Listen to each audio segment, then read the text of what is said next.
Welcome back to the Puddin' Creek Rod Shop. Today is the day. Today is going to be big. Today is the day we stop messing around and taking parts off the bad coupe and disassembling the bad coupe. And today is the day we actually start making repairs, making improvements, starting this car on its journey back toward being a survivor, show car, magazine car, and getting it running and driving. Now, you guys have been super patient with me during all these episodes of disassembly. Not one of you guys have commented, "Hey, Puddin' Creek, are you ever actually going to do any work to this car? Or are you going to spend the rest of your life just taking it apart? I mean, you're kind of homesteading this job."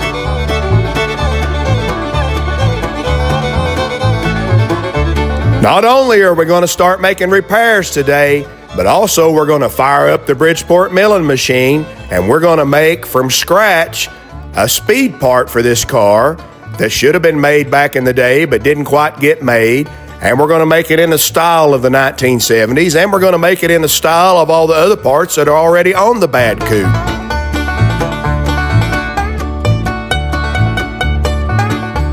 When I was drinking my coffee this morning, I noticed a post on Facebook about an estate sale that's going on today, and the post said the estate sale had mid-century furniture and mid-century tools. And I'm thinking mid-century tools, that sounds like old Puddin' Creek right there. Now, the little woman's at work today, so she won't be able to go along with me, but I'm thinking at break time I'll just head over there solo. Except for I'll take all 48,000 of you sodbusters along with me. But I'll head on over there and see what kind of mid-century tools they got. And the little woman will never even know that we're not here working on the bad coupe. And more importantly, she will never know how much money I spent on junk. I mean mid-century tools. So fix yourself a big giant cup of coffee and get settled in, because this is going to be a fun one. Now, the one thing that's always kind of bothered me about this car are the rear lights. No, not those lights. These lights. This extra set of turn signal lights sure are ugly hanging off the bottom of the car. Now, you're probably asking yourself, why does it have an extra set of lights anyway? Why aren't the brake and turn lights both located in the same light fixture? Well, that's a legitimate question. You see, when you use these aftermarket type add-on turn signal devices like this one that's on the bad coupe, you have to use an extra set of turn signal bulbs, or extra set of fixtures even, extra set of lights. Now, why is a long explanation, and instead of rehashing the whole thing on this video, I'm just going to refer you back to my wiring video. It explains the whole deal. If you want to know that, go back and watch the wiring video sometime when you're bored. Now, I would love to take these lights off and throw them over a ravine, but I feel sure they are original to the car, but this car went through a lot of evolution through the 1970s. It had a lot of different looks. The period of time that we're trying to restore it back to is about the period of time in 1977 when it was a centerfold car of Street Rodder magazine.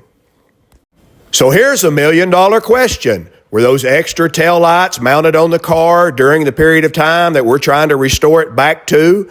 Well, let's go check the owner's manual and find out.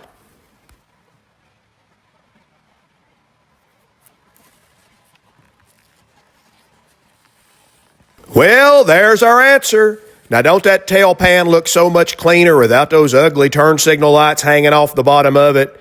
Now, I don't know how the Historic Commission's going to feel about this out there, but I think this gives me full license to take those lights off, and over a ravine they go. From reading the comments, I know you guys are mixed about what I should do about this car. There's one group of you that's like Puddin' Creek, don't mess that car up, leave it just exactly like you found it. And there's another group that's all for fixing stuff and modifying it a little bit and keeping the theme of the car the way it was in the 70s. And then there's a third group that's like, sandblast that body, get rid of that ugly paint job, get rid of those ugly wheels and side pipes, put some 40 Ford wheels on it and buy supply tires, but then it would look like every other 32 Ford being built right now.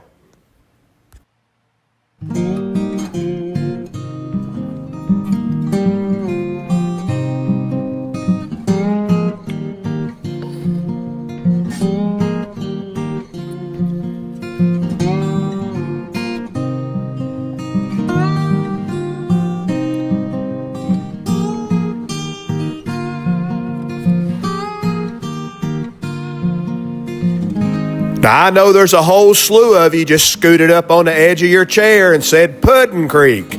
Surely you're not going to use mineral spirits on that 1970s paint job. Well, what I've got here is some thick, dried, kind of hard grease. It's where the steering box was located and where the steering box was leaking for decades. And I don't want to be scraping on it or messing around and tear up the paint that's underneath it. So I'm going to use some mineral spirits just to dissolve the grease real quick. And once I get it dissolved, I'm going to rinse it off with some more mineral spirits. And then I'm going to wipe the mineral spirits off the paint real quick before it does any kind of damage to it, before it has any chance to soften it up. And I'm going to try to get these frame rails clean. Well, here's what we got underneath all that grease. You can see the red primer, red oxide that was originally on the frame rails, and then it was painted a lighter color blue, and then it looks like at some point somebody decided the inside of the frame rails should be black, so they painted them black, and now that leaves us in a dilemma. On this kind of a restoration, what do? Do we paint it back black like the last iteration of it? Or do we leave it just exactly like it is now and just say that's just what it is? That's the patina of a Survivor hot rod. That's a real dilemma. I really don't know. Put it in the comments what you would do. Now, the outside of the frame rails is a whole different story. The outside of the frame rails has that gold pinstriping on there, and it looks kind of fragile anyway, so I'd really be afraid to use mineral spirits or anything heavy duty on that gold pinstriping. So instead, I'll use what I use when I need a gentle degreaser. My go-to for a gentle degreaser is Windex. Actually, Windex makes a pretty good degreaser, and I've never ever had it affect paint in any way. I'm using a soft bristle brush, and it appears that the Windex is dissolving the grease and taking it off. Now, if the Windex hadn't took it off, probably my next go-to would be wax and grease remover. That would work fine. It's just a little more expensive, and you know your old buddy Puddin' Creek, I'm trying to save a penny or two anywhere I can. Now, my old hot rod buddy told me one time he had to watch every penny too because he had 4 kids to buy cigarettes for. What about that? Luckily, I only got 1 kid, and she don't smoke. So that's saving me a ton of loot right there.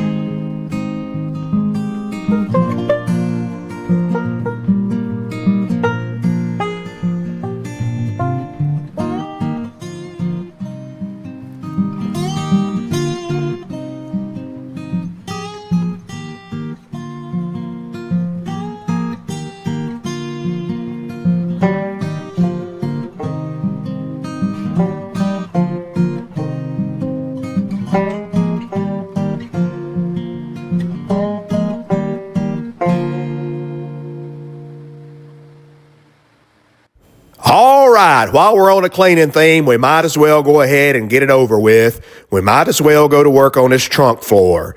Now, the trunk floor is the worst panel on the whole car. Most of this car is really good. The main floor is aluminum, so it's great. And the area right under the gas tank, it was painted and it's in fine shape. But the trunk floor, it's got problems. It had some water getting in from underneath, and we're going to fix that problem. And then there were some rodents, and then that's where the battery was located. So the trunk floor really took a beating. Right now, I'm just scraping off these heavy rust deposits. I just kind of want to get the rough stuff off and evaluate the floor, see if there's metal that needs to be replaced or if it just needs to be cleaned up good and treated for rust. I really don't know what it needs at this point, but we're going to find out. Now, right here was the main culprit of the rust. As you can see, there was nothing stopping water from getting up from underneath into the trunk area and rusting the floor and soaking the Yeti hide carpet that was back here.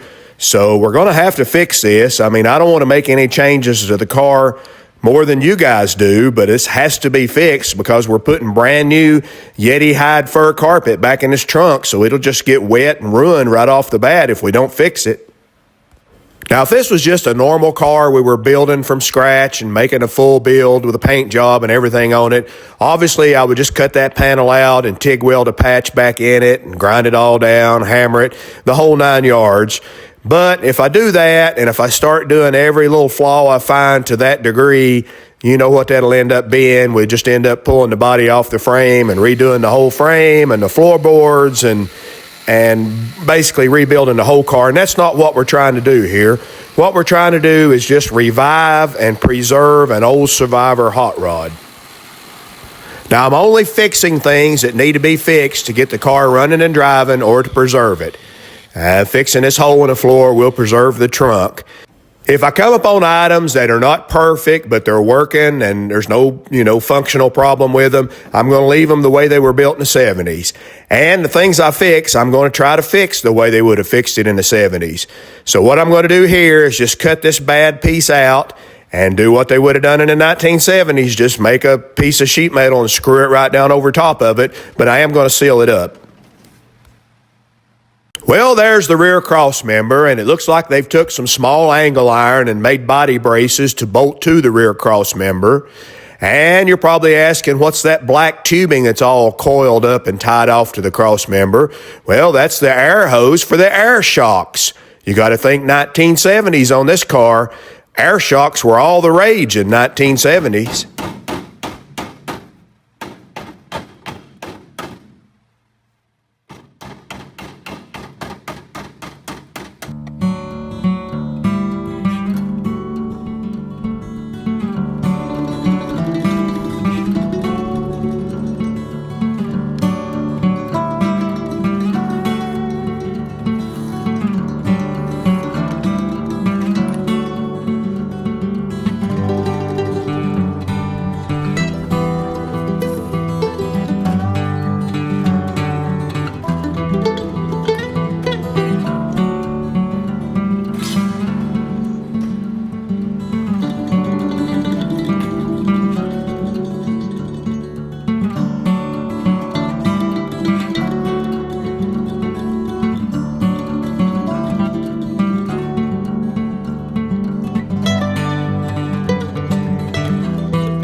Now, if you want to make yourself a dandy little center punch, nothing works any better than an old tap that has a few teeth broken off of it, the style of tap that has the point ground on the end.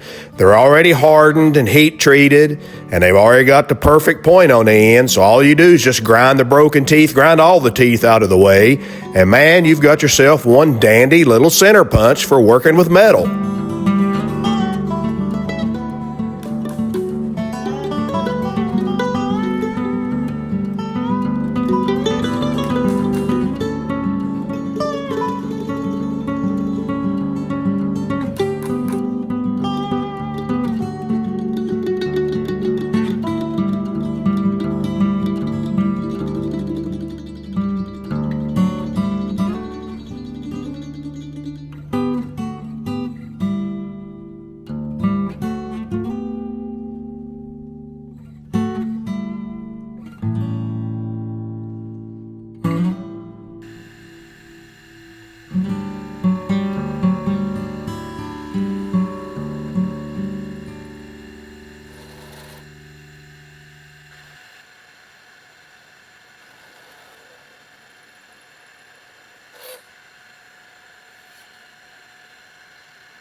Now I'm going to hold this panel down to the trunk floor using some really small self-tapping screws. I need to measure the thread on those screws in order to know what size to drill the holes in this little panel I'm making. Now the standard is to drill your clearance holes 1/32 over whatever size your thread measures. Now I know there's going to be at least one of you guys out there that says, "Hey, Puddin' Creek, my old worn out drills are so dull and they've been sharpened off center and so goofy that they automatically drill 1/32 over size." And for that one guy, I got nothing. I guess it's like Willie Nelson said, everything will work out like it was supposed to anyway.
I've just about got this panel finished. I just need to finish grinding these corner radiuses, and then I think I'll hit it with some sandpaper and wipe it down with lacquer thinner and shoot a little black paint on it. And while that black paint is drying, I think it's time for a break.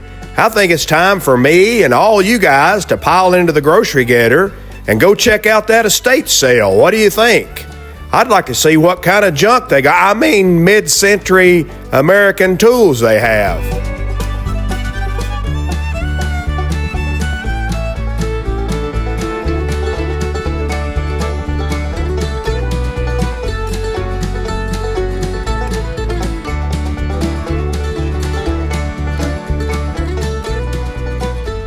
There's a cool little antique drill press, but I'm drill press poor already. I definitely won't be dragging that home.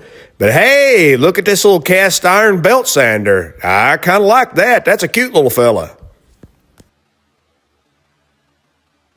I just walked in the door of the basement, but already this does look like mid-century type stuff. I see a lot of old hand tools here, and that drill press and that little belt sander was probably 50s or 60s or maybe 1940s. As we go around the corner here, it looks like he had a little woodworking shop set up. There's a chuck key stuck right in the chuck. That's not good, but a cool little woodworking lathe.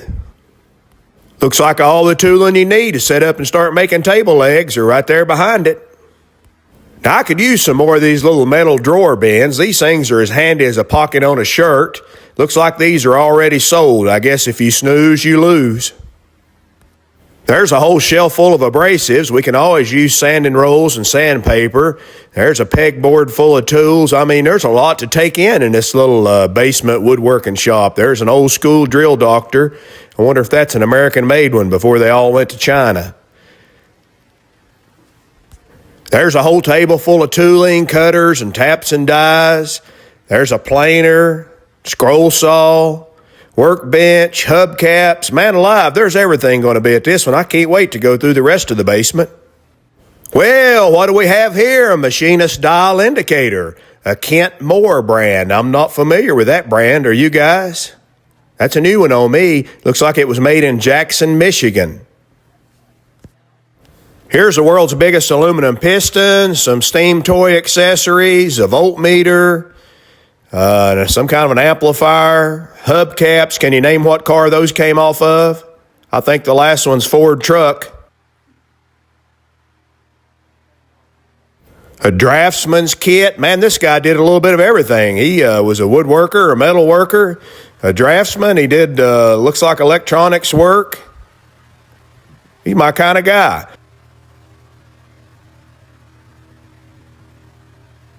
American-made screws. I'll buy just about anything American-made, especially if it's cheap.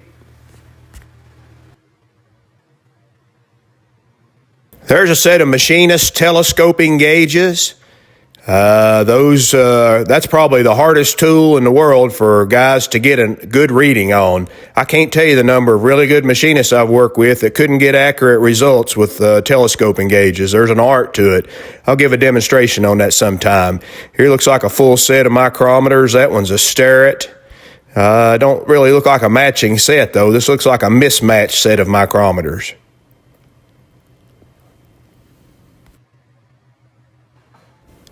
Estate sales are the place to pick up your old American-made jack stands. You know, the Harbor Freight jack stands, the welds were breaking on them and they were killing people. Cars were falling on people. So Harbor Freight recalled all the jack stands and then they sent out new ones to replace them. And then the ones they sent out to replace them, all the welds were breaking on them too. So keep your eye out for good American-made jack stands if you need them. Here's an old Starrett drill chart, the big paper chart like from a machine shop or a school. That's pretty cool. Looks like he was a car guy, so hopefully we'll find some good tools here. Right now, I'm not trying to buy anything. I'm just doing a real quick run through to see what's here, get an idea of the landscape of the whole deal.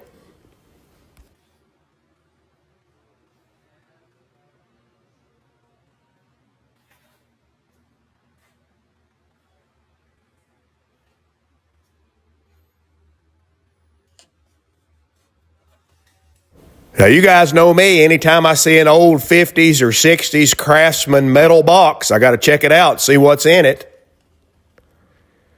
Look at here. These are brand new Jacobs drill chucks. I mean, looks like brand spanking new. Or as an old machinist I used to work with would say, brown new ones.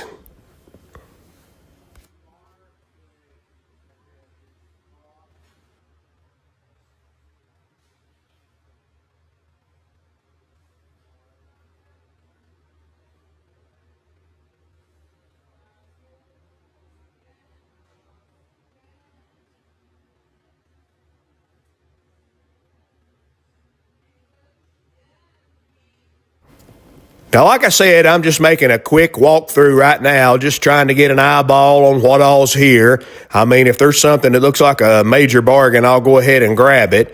But firstly, I like to walk through and just see what all's here and then go back and kind of take my time and dig through the boxes and look for the gold.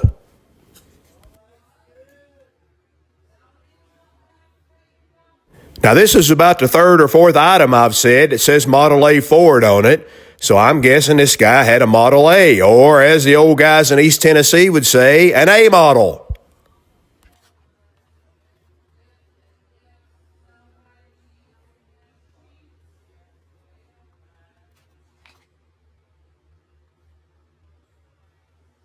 Yes, sir. Right there's his lubrication chart. So he did have an A model. Look at the price on that, a reproduction lubrication chart, and they want $30 for it. Whoever's running this estate sale must have thought this was the actual one that hung behind Henry Ford's desk. Now here's a whole pile of brass hammers. A guy could always use an extra brass hammer, but holy moly, look at those prices. Maybe these are gold hammers instead of brass. Maybe I just don't know my alloys good enough.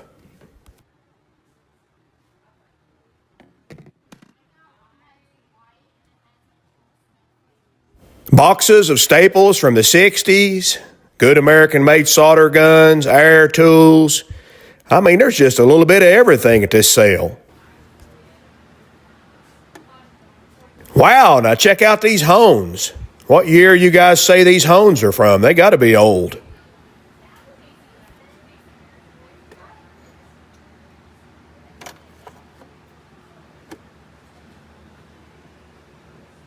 $50, is that a good deal? Let me know in the comments.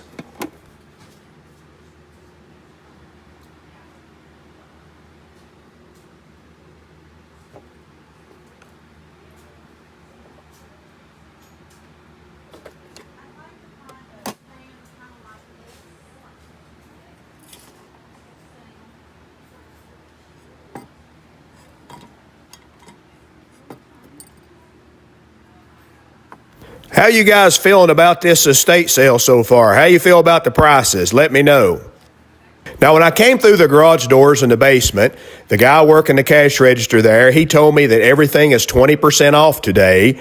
He let me know that today is actually the second day of this estate sale. The first day, yesterday, he said everyone had been lined up for about 2 hours waiting to get in. They hadn't unlocked the door yet.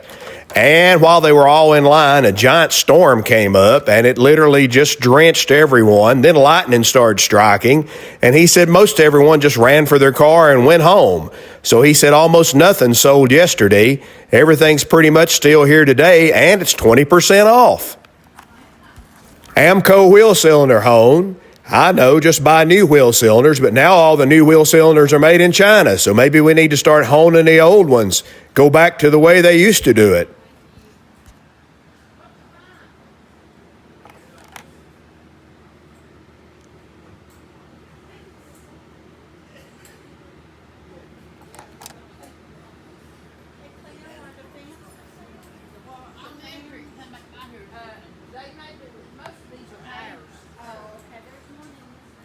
There's a couple back here that are original, but the fan. Yeah, which ones are? Well, let's ease on into this next room here. Radio flyer, model airplanes. This guy had a little bit of everything. What's this right here? Well, good night, nurse. It's a blinker fluid machine. He had a blinker fluid machine right here in the basement. Look at there. What about that? I mean, this is something else. Old Pops had a woodworking shop set up, and in between making table legs and running boards through the planer, he would just ease in here and stir his sour mash. Boy, that's a mouthful to say. That's a tongue twister. Sounds like I've been into blinker fluid. Maybe it's the fumes off of this blinker fluid machine's getting to me.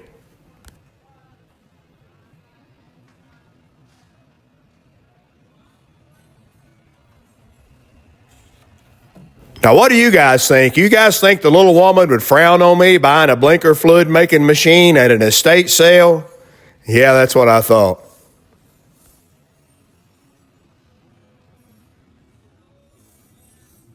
This must be the toy department. I mean, there's everything in this basement. They should have charged admission to get in this estate sale.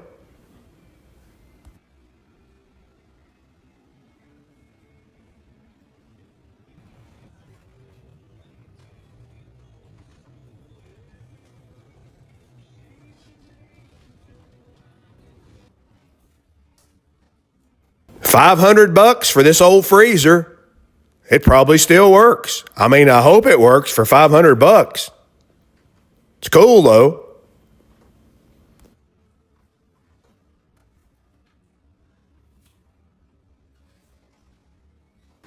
Never heard of Tesco, but this looks like Machinist stuff. Let's see what's in this little box. Aha, dial indicator with a mag base made onto it. That's pretty cool. Never saw one like that before. A Harvard brand. I've never heard of that before. In all my years of machine shop, never touched one, never saw one. That's pretty cool. Looks like it's been in this box a long time.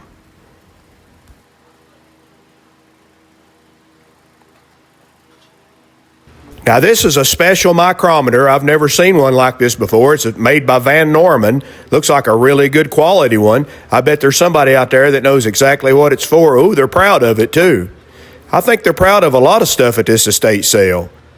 Well, I went a little wild at this estate sale. I think those blinker fluid machine fumes must have got to me down in that basement. I bought all this pile of stuff on this table here. The little woman don't need to know about this. We could just keep this between me and all you guys. Now, you guys all came along with me on this deal, so you're complicit. Now, all y'all get back in the car. We got no time to be standing around gawking at this Z car. We got to get back to the shop and get back to work on the bad coupe.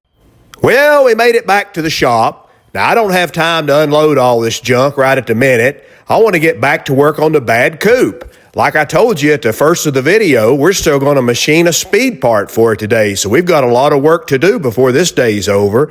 But if you'll hang around to the very end of the video, I'll show you every single thing I bought in detail, and I'll tell you exactly what I paid for it.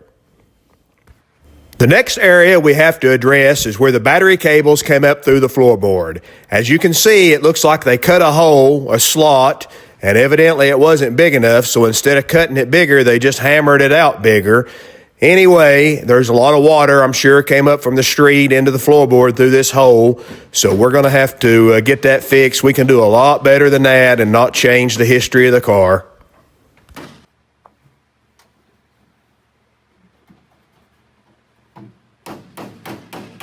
Now, what I'm going to do is recut this slot and cut it properly, but I can't cut it with it all beat in and dented down. I need to get it flat or pretty flat as possible, to where I can actually lay out some cut lines and cut this thing out like it should have been done originally. I was using a flat dolly just to get rid of the worst of the dents and where the metal's all mashed down. Now I've switched to a dolly with a big radius on it, or an arc, because the floorboard is actually radiused right here where this slot's cut. It's not flat. All right, that's getting pretty decent. Not perfect, but plenty good enough for a 1970s trunk floor. Now, it's about this time in the video where them good old boys down in Georgia that watch me in their club shop, one of them probably just elbowed the other one and said, "See there? I told you old Puddin' Creek was an electrician. He must be an electrician because he ain't no hot rod builder." Now, for those of you out there who are not electricians or who don't use electricians' tools on your hot rod builds, these are called knockout punches, and they're great for punching perfect holes in thin sheet metal. If you don't have a set of these in your shop, you're going to want to grab a set, especially after you see how sweet they work.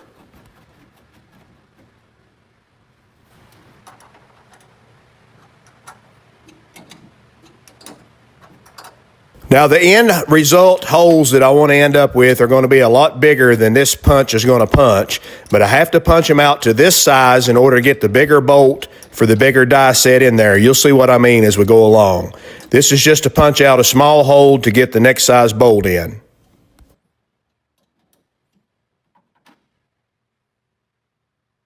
See what a nice hole that made?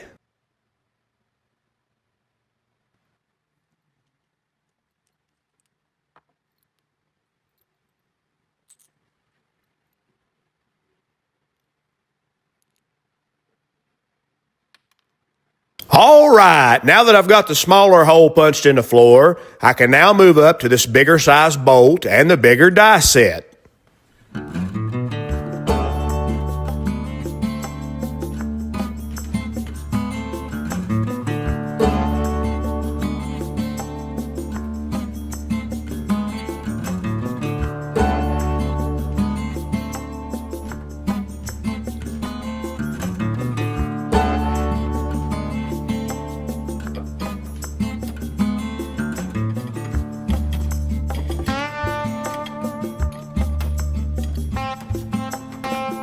They also make these knockout punches that are hydraulically operated. That makes it a lot easier to use, but for just one or two holes, no need to drag out the hydraulic set.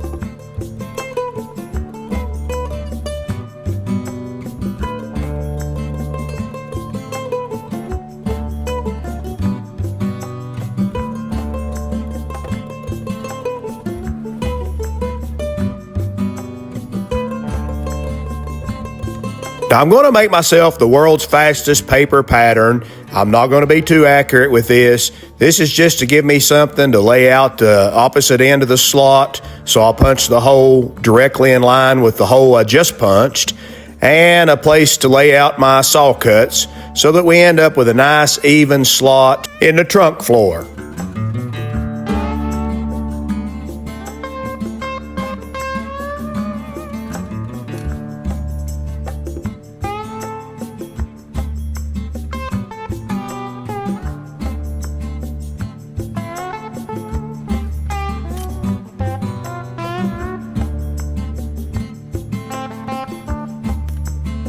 Now this will kind of be a dual purpose paper pattern. I'm also getting my hole spacing figured out for these rubber grommets.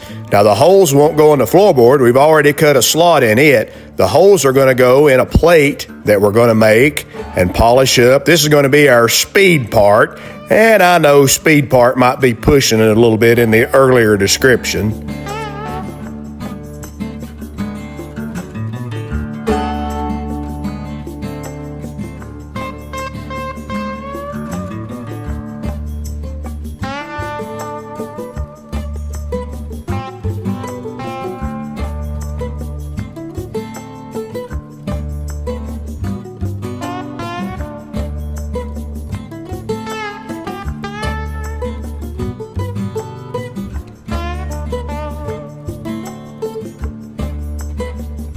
Oh yeah, that's what we're looking for right there. We're going to clean this mess up and we're going to make it nice.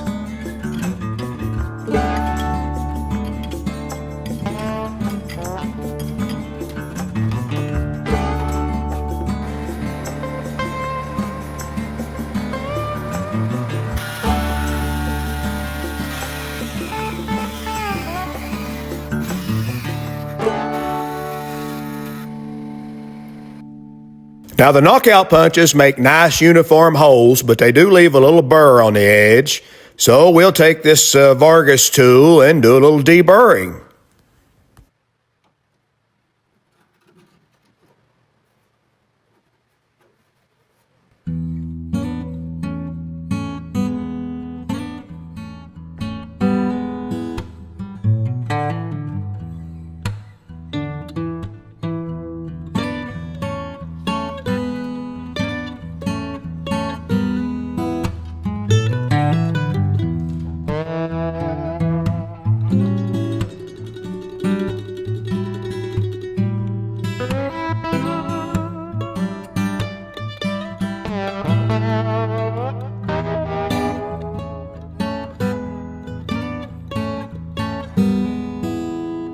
All right, now it's time to make our speed part. I know speed part is loosely defined. It's not actually going to make the car go any faster, but to me, anything that's shiny and cool could be called a speed part. It falls in that category.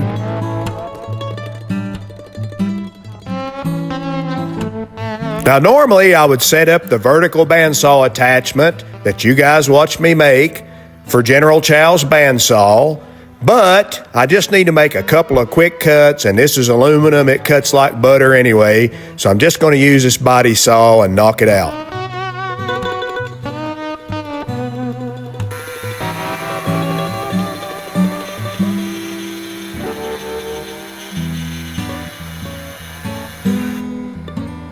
Now, since this is a thin piece of aluminum, and I'm going to be machining off the end of the end mill, and I don't want anything to grab, I'm going to use a 4-flute end mill. This is a Niagara. This is a good American-made end mill.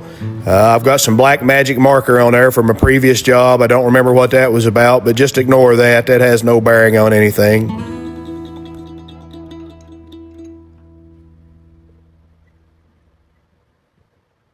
Now, I know the Historical Society, part of my audience, the part of you guys out there who don't want me to change anything on this car, that said I shouldn't even have pulled the wiring out of it.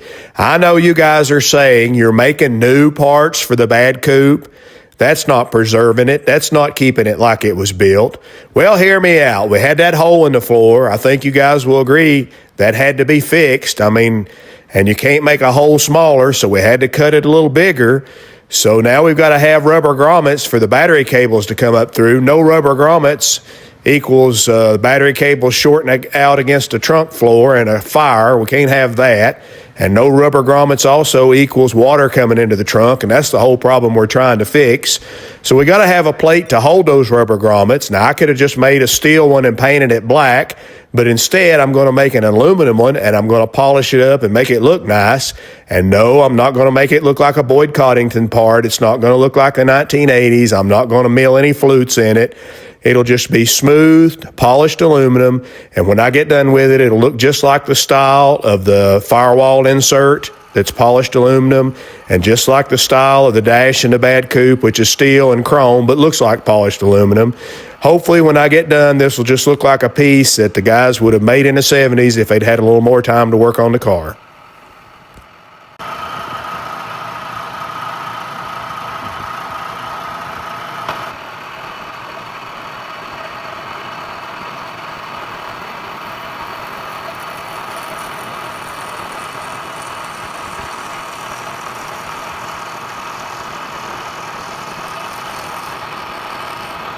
Now, one thing I did pull out of the grocery getter that I bought at the estate sale was this cool old 70s or 60s DeVilbiss blow-off nozzle. Now, that's pretty cool. I like the way it feels in your hand. I'm pretty happy I got that. The guy had $15 on it, and I bought a whole bunch of stuff from him, and I went up and I said, man, I'd like to have this little blow-off nozzle, but it's not really a $15 item. He said, well, what kind of item is it? I said, it's an $8 item, and that's only because I like it. He said, all right, you got it for $8.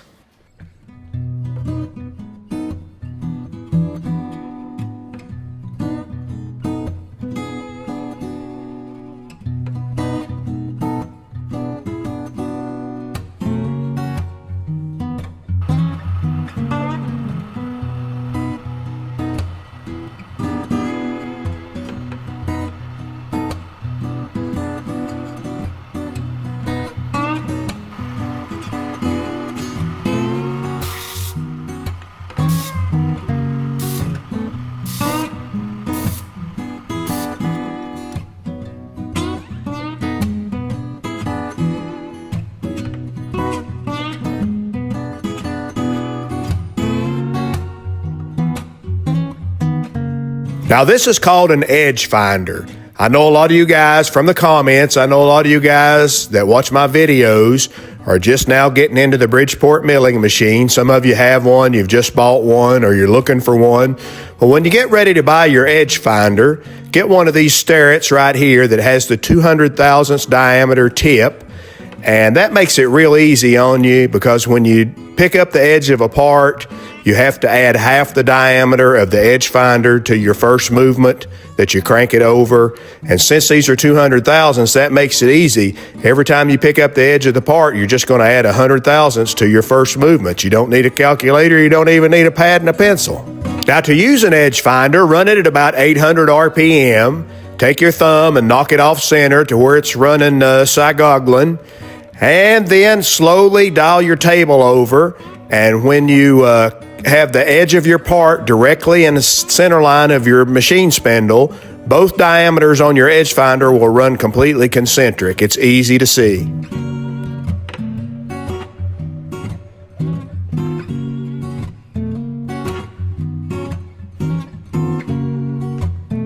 Since this is thin aluminum, I'm just going to use a step drill to drill the holes for the rubber grommets to pop in that are going to hold our battery cables.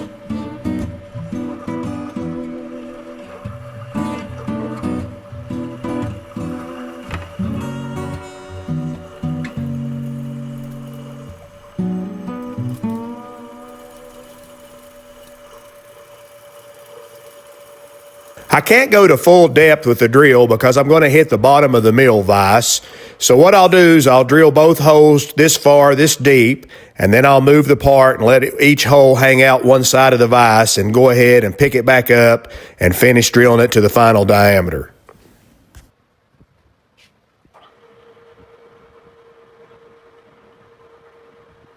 All right, I got 2 big holes drilled for those rubber grommets to pop into. I also drilled 2 1/4-inch holes to use 1/4-inch bolts to bolt the thing down to the floor. Right now, let's blue it up and let's lay out some radiuses on each end. That way we can kind of make this thing look like the style of the dash insert in the Bad Coupe. We want to make this look just like the 1970s. Now, this other piece of aluminum that I'm laying on top just to use as a pattern to trace this radius off onto our speed part, this is just a piece of surplus industrial material. I really don't know what it is. I just found it in my material pile, my junk pile, and it just so happens to have just about the perfect radius that I want to put on our speed part. It's just like Willie Nelson said, sometimes things just work out like they're supposed to. I put a set of soft jaws in the vise, but I'm also going to wrap a piece of cardboard around the bottom of this part because I really want to protect it. I don't want to mash it up any at all because once this thing's all finished, we're going to polish it up to look just like chrome or polished aluminum, so I don't want any extra scratches or dents to have to deal with down the road. Now again, I just used the little body saw to whack off some of that excess aluminum, and we're going to take it over to the disc sander and we're going to sand it to final size. Now, if you're just getting into making your own parts and every time you try to sand a radius, it comes out a little goofy and you're not very happy with it, or maybe you sand one end and then you sand the other end, but the 2 ends don't match, I'm going to give you some secrets on that. I'll help you make nice, perfect radiuses on the disc sander. A belt sander works just as good. All right, I've slowed this video down into slow motion so you guys can watch me do the grinding of 1 corner radius, and I can talk over top of it and give you my tips. My first tip is don't push the part into the grinding wheel. I don't really put pressure of the part into the wheel. The pressure I'm applying is down toward the table, so I hold the part flat and so I've got complete control over it. I'm really just letting it kind of graze the grinding wheel.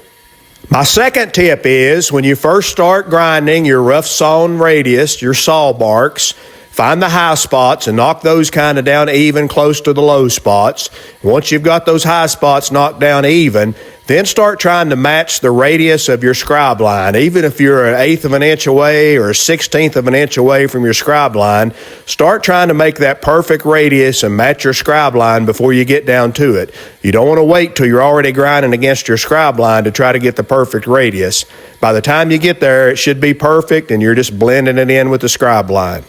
My third tip, and this is probably the most important one, is you cannot stop moving. Anytime your part is in contact with the wheel, you have to be moving the part along the arc of that radius. If you stop just for a second or a half a second, you're going to make a flat spot.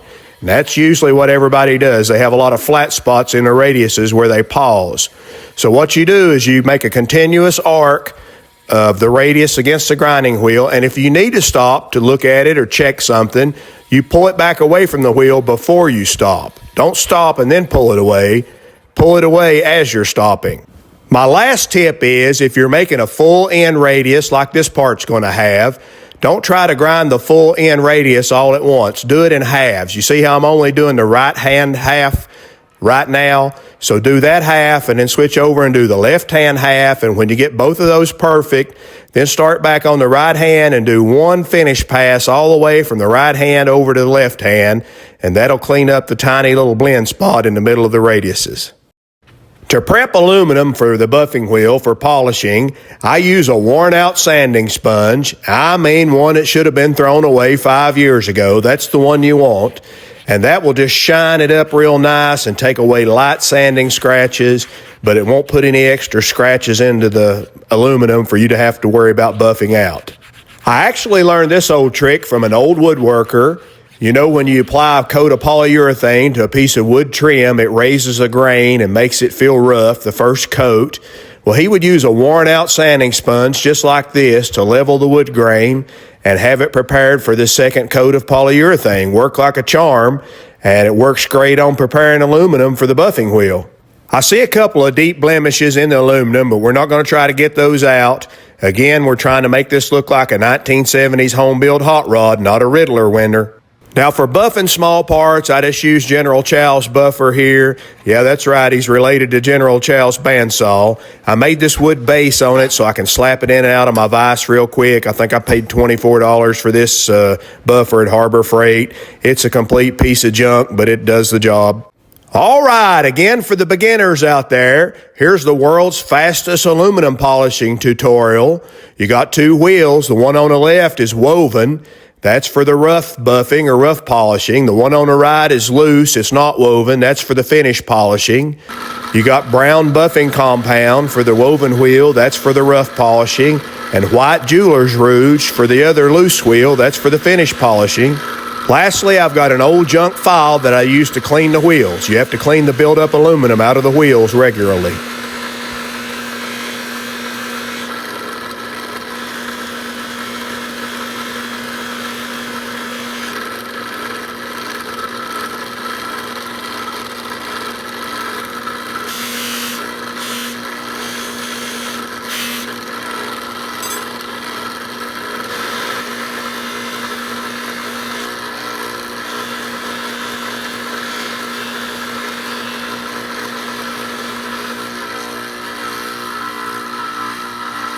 Now this is just from the rough buffing process. I'll go back and do the finish buffing process with some white jeweler's rouge or red rouge later on, right before we install it in the car. This is just to show you guys the process real quick.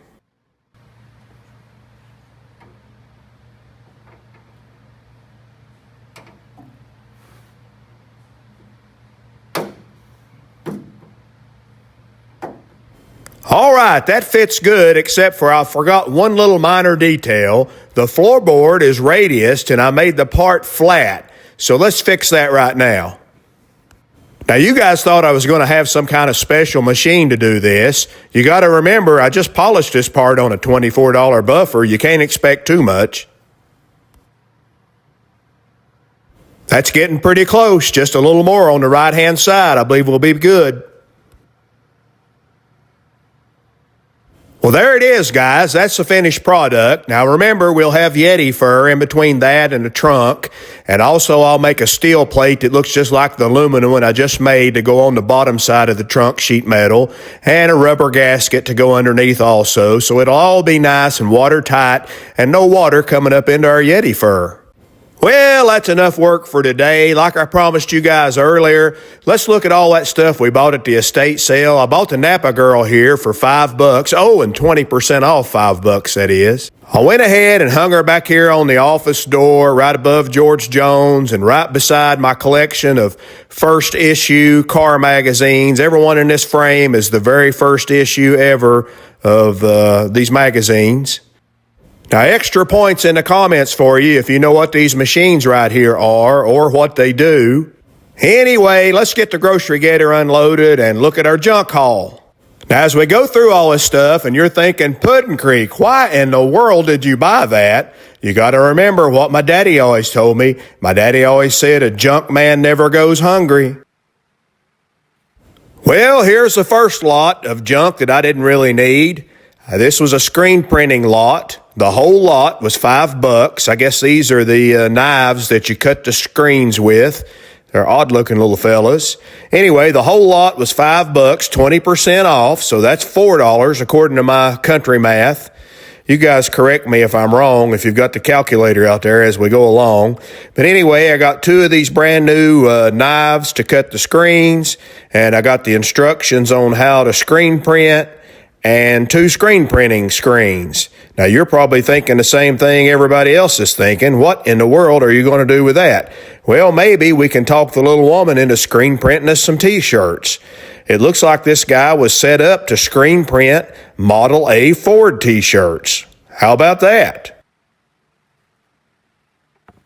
Here's the second item I bought, this 1950s or 1960s torpedo level aluminum. $2, 20% off, so that's $1.60. You guys remember when I found this cool dial indicator at the sale there? Well, I ended up buying it, but when I found it, it didn't have any price on it. I took it to the guy running the sale, and he set it down and said, let me get you a price. Come back and check with me. So I came back and checked with him a little later, and he'd put $8 on it, plus 20% off. Now, I've not tested it at all, so I don't know if it's accurate, but it looks like it's in good shape. The needle's free, everything moves smooth. It's just got all this old disintegrated foam caught up in it everywhere. So I think it just needs a nice, gentle cleaning, and then I'll set up some gauge blocks and calibrate it to make sure it's accurate. But my bet is it works just fine. So then I ran up on this stash of grease fittings. I mean, these look like they got to be from the 50s, don't you guys think? Just look at the boxes. Made in USA, of course. They're brand new. Looks like they're all full boxes. They had them priced for $1 a box, but 20% off. So for 80 cents a box, you better believe I bought all of them. Now, that's probably just me, but to me, there's something fun about working on an old hot rod, building an old hot rod, and you need some grease fittings, and you can go over and pull your drawer open and find these boxes from the 1950s of American-made grease fittings. I know the Chinese ones probably work just as good, but hot rodding's supposed to be fun, and to me, this is fun. Now, this is one of the coolest things I found. I've never, ever seen this Jacobs Chuck kit before. I've never seen a Jacobs Chuck metal box before, ever in my whole machine shop career. I know this is for armature work, but this all looks brand new. This guy must have bought this and used it one time for one job. It's still got the Cosmoline on the chucks. I mean, these are American-made Jacobs Chucks. You cannot get those anymore. You can't even get these American-made Jacobs Chuck wrenches anymore, much less the chucks. They've got American-made arbors on them. I mean, this is some high-dollar stuff right here. Now, I know these are specialized just for this one job, but still, they're basically Jacobs Chucks. This one operates smooth as silk. I bet the other one does too. Now, they had $95 on this kit, which is a ton of money for something at an estate sale. It was 20% off, so that got me down to $76, which to me is still a ton of money for an estate sale item. But this was super cool. I don't know where you'd ever see one again. I might use it. I might resell it. I'm not sure, but I feel sure I've not lost any money on it at $76. This one has brass jaws in it. I mean, that would be good for holding polished shafts or something you didn't want to get marred up. I mean, these things would be handy even if you didn't use them for motor work. Like I said, I've never seen this kit before. If you've seen this kit before, or if you've used this kit before, leave me a note in the comments there and tell me about it. Also, you guys leave me a comment and let me know if you think I got burned on this deal or if I got a good deal. Give me your thoughts on this. This is probably the coolest piece in the whole batch. Here's another item I've never seen before, this Sioux abrasive lube. I know absolutely nothing about this product, never ever seen it before. All I know is these are cool containers and they're brand new. They were $2 each and 20% off that. So if you guys are familiar with this stuff, you know what to do. Light up my comments. Let's all learn something together. Now, you guys saw at the estate sale, I found this old American-made machine screw set. And yeah, a couple of compartments look just like junk screws, but a lot of the original screws that came with it new are still here, the 440s and number 6 and number 8s. Anyway, it didn't have a price on it at the estate sale. One of the guys working the estate sale just happened to walk by me as I was looking at these. I held it up and looked at him and said $2. He said yeah and kept on walking. Obviously, it wasn't his first estate sale, and it wasn't mine either. So I got these for $2, and 20% off of that. Now, why would I buy these? Well, look at the color of these screws. They don't look like those cheap Chinese screws that have the goofy plating on them that look completely out of place when you're working on an old hot rod, building one or restoring one. These screws will look period correct on the kind of cars I build. I got this vintage KD Tools number 887 valve spring compressor. I paid $5 and got 20% off of that. Did you guys know these are selling for anywhere between $40 and $80 on eBay? Yeah, crazy. Now, you might think you have the world's largest screwdriver, but I'm here to tell you I just bought it at this estate sale. They had $10 on this. I asked the guy, how about 5? He said, sure, and I got 20% off of that. And why did I buy it? Am I ever going to use it? Probably not. But if I ever need to reach 27 inches down into a hole and unscrew a giant flathead screw, I'm covered. I'm now officially throwing my Harbor Freight blow-off nozzle over a ravine. As you saw earlier in the video, I was able to buy this DeVilbiss old American-made blow-off nozzle, probably from the 60s or the 70s. It doesn't leak. It blows perfect. My Harbor Freight one leaks the whole time you're not using it, and the two I had before that, they both started leaking too. Well, here's probably my dumbest purchase of the whole day. You can't go to an estate sale without making at least one stupid purchase, and this was it for me. They wanted $30 for this, 20% off, so I paid $24 for it. And it's a Craftsman speed reducer, probably from the 50s or 60s, for a hand drill. I'm sure I will never, ever use this. I looked at it and I thought, how cool. It has a planetary gear set up, but still something I'll never use. Anyway, I looked at it and I thought, how cool. And then I thought, well, I don't need that. And then I went back and looked at it again and I thought, that's a really cool set and it looks brand new. And then I thought, I don't need that. And then I walked away and then I went back and looked at it again and I thought, what a cool design. And I walked away and said, I don't need that. I'd never ever use it. And then I walked back over and looked at it one last time, and I noticed it had American-made drill chuck wrench here. And then I noticed it had American-made Craftsman sockets, and I said, well, those are worth something, old USA-made sockets. But then I noticed this little American-made drill chuck. It looks like it's brand new, made in Chicago. I mean, good USA-made stuff. It looks immaculate, and I'm thinking that's just the perfect size for my little Craftsman lathe. And so I folded the whole kit up and tucked it under my arm and added it to my pile.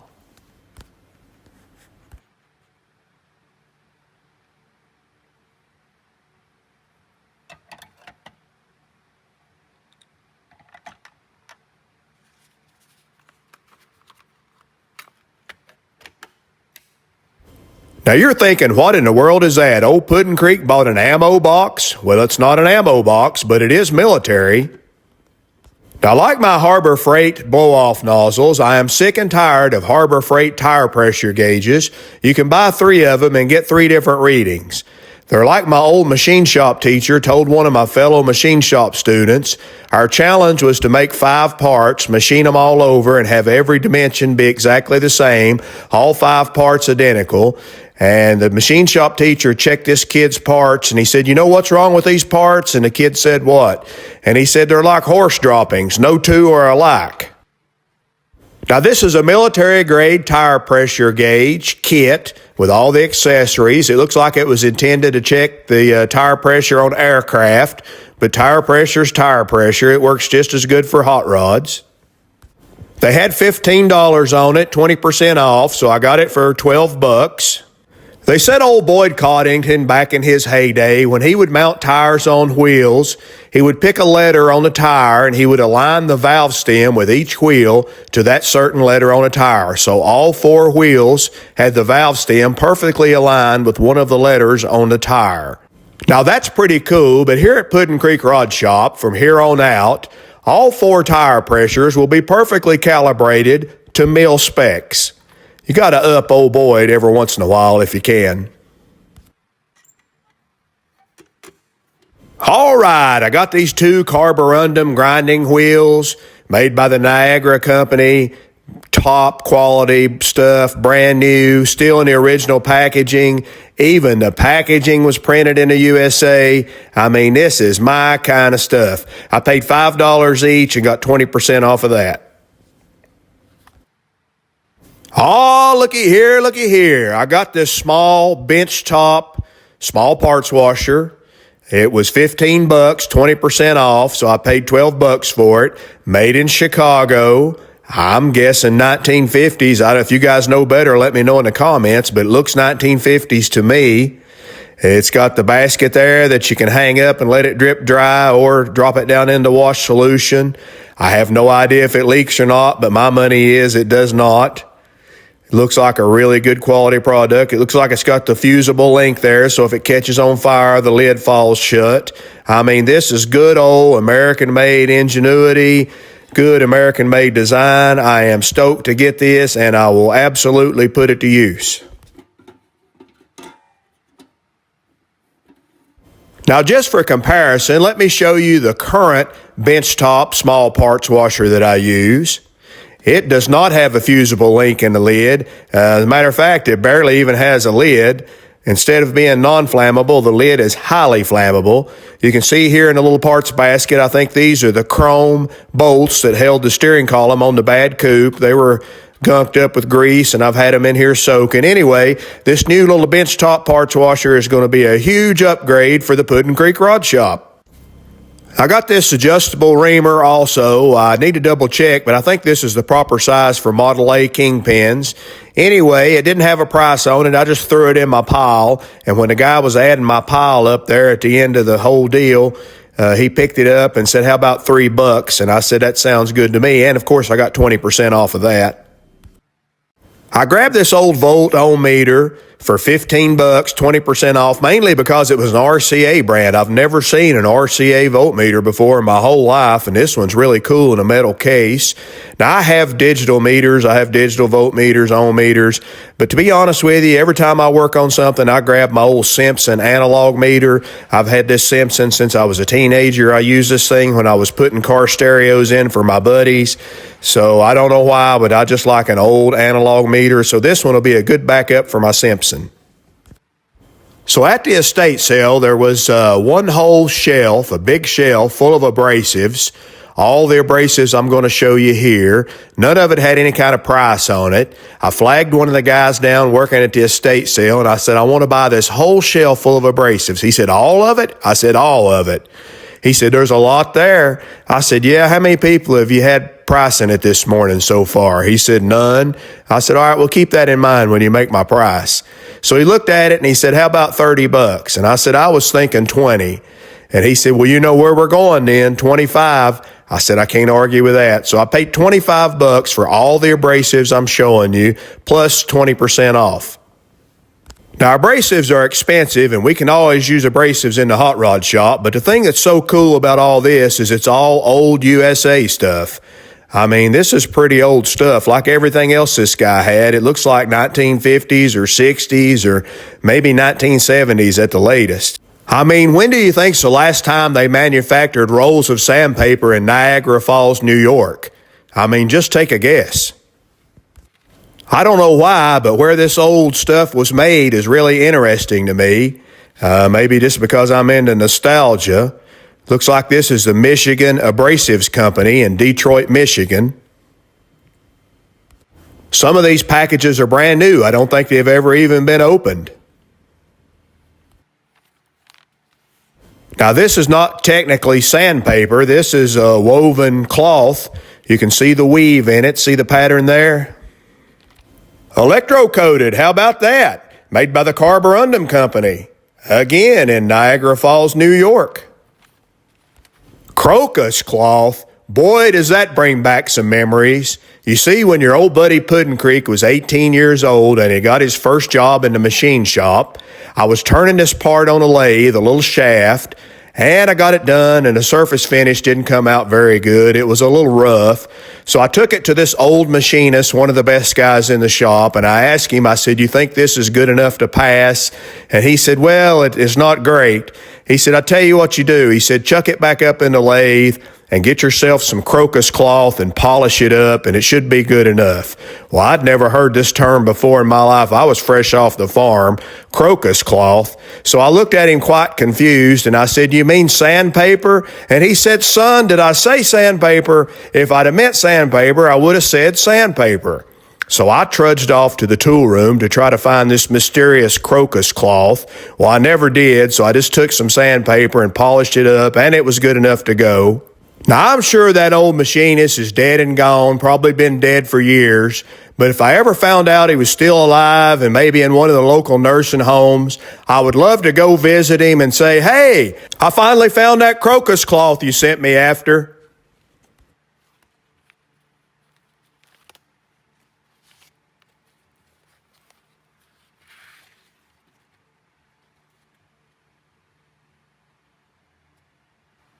Now, I know you're going to be at work tomorrow, and your old buddy's going to say, "Hey, did you watch Puddin' Creek last night?" And you're going to say, "I sure did." And your buddy's going to say, "Did he get a lot of work done on the bad coupe?" And you're going to say, "Well, not too much, but he did take a lot of time and show us the backsides of all of his sandpaper collection." And your buddy's going to say, "Huh? That Puddin' Creek, he sure is an odd one." All right, here's the last one I'm going to show you, and then we'll move on. Just suffice it to say that old Puddin' Creek is set for life on abrasives now. I bought this Machinist scale for 80 cents. It looks like a brand new one made in Chicago, Illinois. It's got this cool pocket protector with the metal edges. I mean, you wait till I start wearing this around in my shirt pocket, this Machinist scale with a pocket protector. I can see it now. The little woman's going to be talking to her mother, and she's going to say, "You know, there's just something about old Puddin' Creek. He just looks a little smarter lately." And my mother-in-law is going to say, "Well, he couldn't look any dumber." Now, after the 20% discount, this little lightweight aluminum housing chain hoist or chain fall, it only cost me $20. I'm pretty satisfied with that purchase. You guys will be seeing that in the shop for sure. It's a heavy-duty little deal. It's a 2,000-pound capacity. So anyway, I'm pretty sure that Harbor Freight don't have anything of this quality for $20. If they do, I'd be shocked. Well, you wasn't expecting me to buy this, was you? I don't know if it works or not, but everything else this guy had was top quality stuff, so I'm guessing it does. It still has a cassette in it, so I'm assuming he was playing it. Not my kind of music, but that's all right. We can remedy that if it works. I told the little woman I bought this, and she said, "Do you even own any cassettes?" And I said, "Do I own cassettes? I've never thrown a cassette away." So here's my last purchase. I did not purchase the antique drill press, but I did purchase this little cast iron belt sander. I thought it was just a cool little piece. I think we can do a complete restoration video on it. Put new bearings in it and everything. It looks like it was made by the Mead Company in Chicago. This guy had a lot of stuff made in Chicago. Anyway, it's a heavy-duty little deal. I did pay $50 for it, but I got 20% off of that. So I felt like it was worth it. It's got like a phenolic piece here for a table so you don't scratch your part up. It's got a phenolic idler pulley here. I mean, this is a pretty cool little deal. I'm anxious to do a restoration on it and get it working and actually use it in the shop.